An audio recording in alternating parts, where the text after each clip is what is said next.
है अगर भोजपुरी में किसी का औकात तो इस वीडियो को आप लोग शेयर करें। अरे साटा तू तुरलू नाचे ना जाइलू रात भर मुहवा मरैलू मनीषा होई का कैलू ए माही होई का कैलू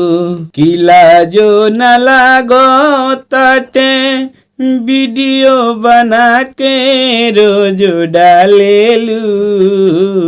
कि लेके एडवांस पैसा कवना गुरुहिया में तू डालेलू। अरे कैलू कुकरम कैलू ना शरम रात भर मुहवा मरैलू मनीषा होई का कैलू ए माही होई का कैलू।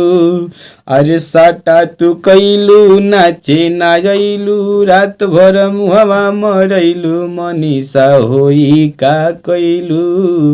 ए माही होई का कैलू कि पूरा भोजपुरी थू थू कर तले के तहर नाम हो भैया शिवेश मिश्रा तोहरे चलते भइले बदनाम हो कि कहे परवाना हंसता जबाना आ बाबूजी के नामवा डूबैलू मनीषा होई का कैलू ए माही होई का कैलू कि साटा तू कैलू नाचे ना अइलू रात भर मुहवा मरैलू ए माही होई का कैलू